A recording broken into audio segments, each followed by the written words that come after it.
अस्सलामु अलैकुम वरहमतुल्लाहि वबरकातुहू। ये एक और स्लाइड शो है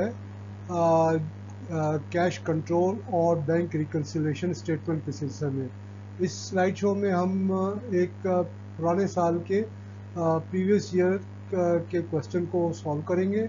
इसमें एक पहला पार्ट है, उसमें कैश कंट्रोल यानी थ्योरी का कुछ क्वेश्चंस हैं, और सेकंड पार्ट में बी पार्ट के अंदर बैंक रिकन्सिलेशन स्टेटमेंट हम बनाएंगे। ये जो क्वेश्चन है, this is very good for B com part 1 students and grade 11 students.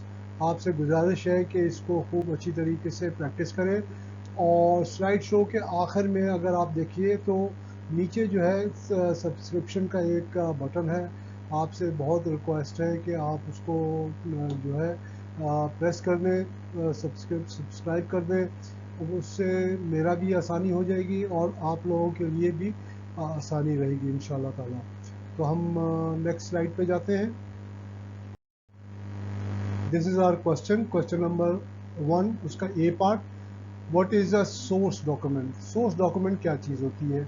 Documents which provide original information for recording are called source documents. यानी कोई भी ट्रांजैक्शन हो, उसके नतीजे में एक डॉक्यूमेंट प्रिपेयर किया जाता है, and that is called a source document. For example, sale purchase and sales invoice. कोई चीज़ खरीदी जाए तो भी एक इनवॉइस बनती है, अगर कोई चीज़ बेची जाए तो भी इनवॉइस बनती है। तो ये सोर्स डॉक्यूमेंट का एक अच्छा एग्जांपल है। डेबिट एंड क्रेडिट नोट्स भी जो है ये बनाए जाते हैं। डेबिट नोट जो है वो जब कोई चीज़ परचेज रिटर्न हो तो डेबिट नोट बनाया जाता है, कोई अगर सेल्स रिटर्न हो तो क्रेडिट नोट बनता है। और बैंक पेइंग स्लिप और cheques, this is also good example of source document. Receipts for cash payment, cash pay out and रसीद, यानी किसी किस्म की रसीद हो, कैश पेमेंट की गई हो या कैश रिसीव किया गया हो, तो कोई भी रसीद जो काटी जाती है वो that is called source document. It is very good example for source document. Second is source documents used in cash book. Cash book में कौन कौन से सोर्स डॉक्यूमेंट यूज होते हैं? फर्स्ट इज बैंक पे इन स्लिप। ये तो बहुत अच्छा, यानी जब बैंक में, आप सब जानते ही होंगे, बैंक में जब पैसा जमा करवाया जाता है तो पे इन स्लिप एक प्रिपेयर की जाती है, बनाई जाती है, और उसके ऊपर बैंक जो है अपनी स्टैंप लगाता है certifying that we have receive the money, और वो कैश बुक में उसको रिकॉर्ड किया जाता है। वॉचर ऑफ पेमेंट, जब पेमेंट की जाती है तो एक वॉचर बनता है। और कैश पेमेंट और रिसीव के लिए भी कुछ रसीदें काटी जाती हैं, जो इसको, ये भी सोर्स डॉक्यूमेंट है। इसी तरह से बैंक स्टेटमेंट जो है ये भी एक सोर्स डॉक्यूमेंट है, जो कि बैंक रिकन्सिलेशन स्टेटमेंट के लिए इस्तेमाल होता है, मगर कैश बुक में ये तीन चीज़ें इस्तेमाल होती हैं अक्सर। Okay, distinguish between bank statement and bank reconciliation statement. Bank statement prepares a monthly statement which shows all transaction related to a bank account. एक बैंक का अकाउंट है, सपोज मेरा अकाउंट है, मेरी जितनी भी ट्रांजैक्शंस होंगी उसके नतीजे में बैंक एक स्टेटमेंट बनाता रहता है, ऑटोमेटिकली बनती रहती है, और एक पीरियड के बाद वो मुझको भेजेगा, यानी नॉर्मली एक मंथ के बाद वो मुझे भेजता है। That statement is called bank statement. वो स्टेटमेंट क्यों भेजता है? ताकि मैं अपने रिकॉर्ड्स को चेक कर लूँ कि क्या बैंक ने उसमें कोई मिस्टेक की है, की तो बैंक मिस्टेक तो नहीं की है। और मिस्टेक्स कई किस्म की होती है। बैंक रिकन्सिलेशन स्टेटमेंट जब हम बनाएंगे तो उसमें आपको काफ़ी चीज़ें मिल जाएंगी। तो ये बैंक स्टेटमेंट जो, यानी बैंक ट्रांजैक्शंस के नतीजे में जो बैंक स्टेटमेंट भेजता है, that is called bank statement. अच्छा, company prepares a bank reconciliation statement. अब कैश कंपनी जो है वो अपने यहाँ एक बैंक से रिलेटेड एक कैश बुक बना रही होती है, और उसमें जो है वो कैश के सिलसिले में और बैंक के सिलसिले में वो रिकॉर्डिंग चल रही होती है। उसमें जितनी भी ट्रांजैक्शन प्लस माइनस हो रहा होता है, तो उसको और बैंक स्टेटमेंट जो भेजता है, उन दोनों को टैली किया जाता है after a period, normally after a month. जब उसको कंपेयर किया जाता है तो दोनों में से कुछ मिस्टेक्स वगैरह निकल आती हैं, और वो मिस्टेक्स जो निकलती हैं उसको बनाने के लिए एक बैंक रिकन्सिलेशन स्टेटमेंट बनाई जाती है, ताकि दोनों यानी बैंक कैश बुक को और बैंक स्टेटमेंट को दोनों को कंपेयर करने किया जाता है एक बैंक रिकन्सिलेशन स्टेटमेंट के ज़रिए। उसमें वो जो डिफरेंसेस है वो उसमें रिकॉर्ड की जाती है। That is called bank reconciliation statement. हमारा नेक्स्ट जो बी पार्ट है वो इसी सिलसिले में है। तो हम नेक्स्ट स्लाइड पे चले आते हैं। ये क्वेश्चन है बैंक रिकन्सिलेशन स्टेटमेंट के लिए। A bank cash book as at June 30, 2017 showed debit balance, यानी कैश बुक का जो बैलेंस है वो 8,800 है, और whereas the bank statement had a balance of ₹9042। देखें अब यहाँ पे भी आप देखिए दो चीज़ें कंपेयर की जाएंगी। बैंक से एक तो कैश बुक यहाँ पे कंपनी ने जो कि बनाया रिकॉर्ड, उसका बैलेंस था 8,800, और बैंक स्टेटमेंट जो भेजी यानी बैंक ने जो स्टेटमेंट भेजी उसका बैलेंस था 9042। अब दोनों बैलेंसेस में डिफरेंस है। अब यही देखना है कि डिफरेंस क्यों है। इसको बनाने के लिए डिफरेंस क्यों को आइडेंटिफाई करने के लिए बैंक रिकन्सिलेशन स्टेटमेंट बनाई जाती है। ठीक है जी। तो अब स्क्रूटनी करने के बाद पता चला the bank statement showed a standing order payment of ₹385 for insurance. यानी बैंक को कंपनी ने स्टैंडिंग ऑर्डर्स दिए हुए थे कि एक इंश्योरेंस कंपनी को ये $385 और रुपीज़ जो है वो हर महीने भिजवा दें। बैंक कंपनी को इन्फॉर्म करने या बैंक को ज़रूरत नहीं है, उसको स्टैंडिंग ऑर्डर्स थी वो ऑटोमेटिकली इसको भेज देती थी।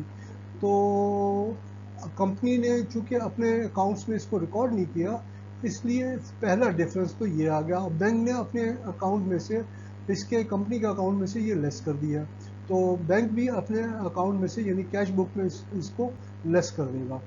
Huzaifa had paid a sum of ₹577 direct to the business account. Huzaifa हमारा एक कंपनी का बिजनेस कस्टमर है, उसने 577 रुपीज़ पेमेंट करनी थी, उसने डायरेक्टली कंपनी के अकाउंट में जमा करवा दिए।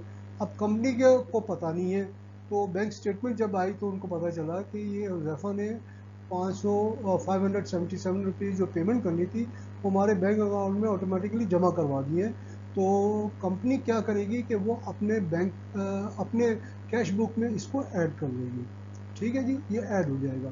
Check number 5264,545 of ₹640 was unpresented, यानी कंपनी ने ये चेक जो है जिसका नंबर ये था 640 रुपीज़ का, ये चेक इशू किया है, मगर जो वेंडर है उसने अपने अभी तक इसको विड्रॉ नहीं करवाया, यानी अपने अकाउंट में उसको जमा नहीं करवाया, और कंपनी का अकाउंट में से माइनस नहीं हुआ, इसलिए ये बैंक के जो बैलेंस है उसमें से ये लेस हो जाएगा।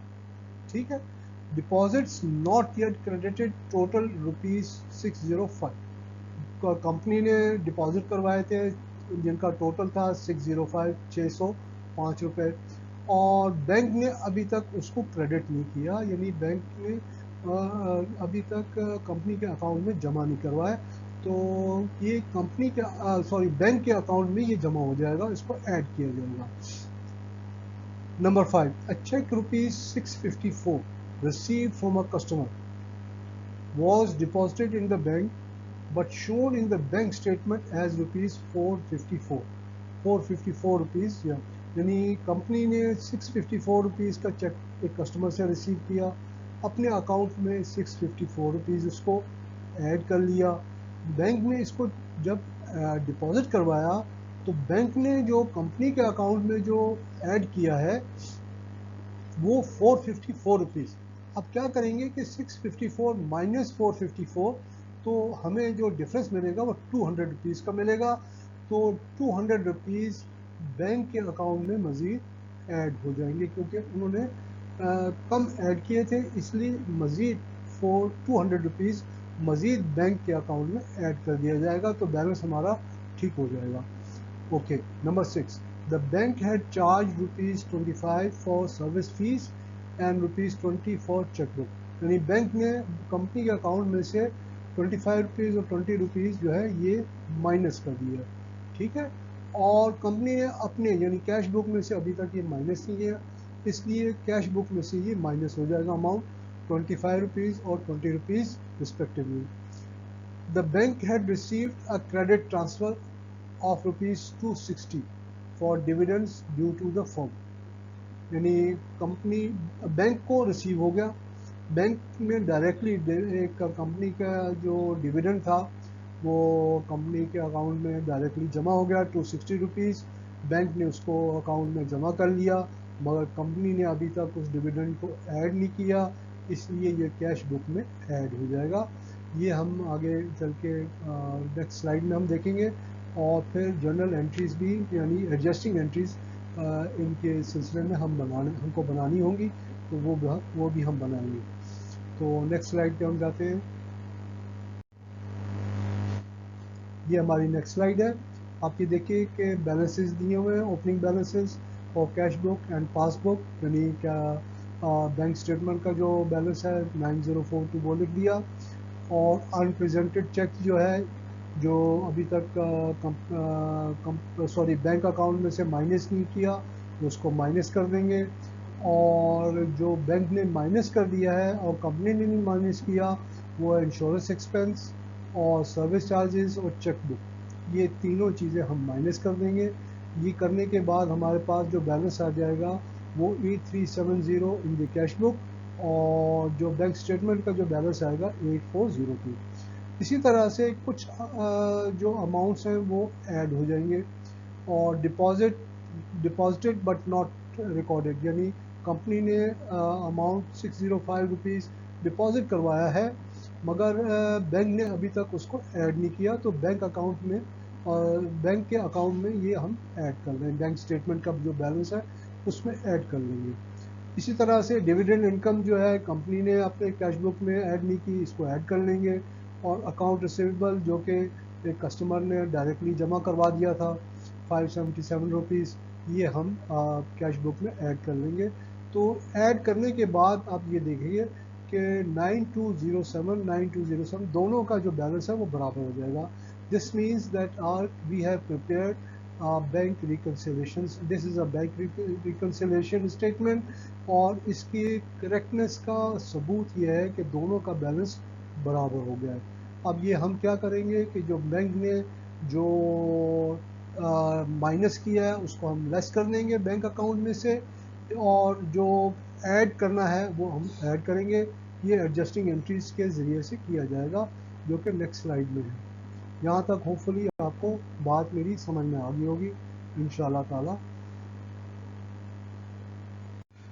ये हमारी एडजस्टिंग एंट्रीज हैं, और इनको आप देखिए कि 3 इंश्योरेंस एक्सपेंस को लेस किया, डेबिट किया, सर्विस चार्जेस और चेकबुक की फ़ीस को भी लेस किया, और बैंक के अकाउंट को हमने बैंक के अमाउंट को हमने 430 रुपीज़ से क्रेडिट कर दिया। ये हमारी एडजस्टिंग एंट्री है। इसी तरह से जो ऐड होना चाहिए था वो बैंक के अकाउंट में बैंक में हमने 837 रुपीज़ ऐड किया है, और डिविडेंड इनकम जो है 260 रुपीज़, और अकाउंट रिसीवेबल जो हमें जो रिसीव हो गया था उसको हमने क्रेडिट कर दिया, तो बैंक के अमाउंट में हमने ये 837 रुपीज़ ऐड कर लिया। ये हमारी एडजस्टिंग एंट्री है। होपफुली ये आपको सब जो है वो समझ में आ गई होगी। तो इंशाल्लाह ताला आपसे गुजारिश ये है कि प्लीज़ स्लाइड शो के आखिर में एक सब्सक्रिप्शन की जो बटन आता है उसको प्लीज़ आप क्लिक कर दें, ताकि सब्सक्रिप्शन ऐड हो जाए और आपको भी फ़ायदा हो जाए और मुझे भी थोड़ा बहुत फ़ायदा हो जाए। अल्लाह आपको ज़रा खैर दे। होपफुली आपको मेरे ये स्लाइड्स जो है उससे समझ आती होगी अकाउंट्स को समझने में। ये क्वेश्चन जो है ये ग्रेड 11 के और बीकॉम स्टूडेंट्स के लिए बेहतरीन है। अल्लाह हाफिज़।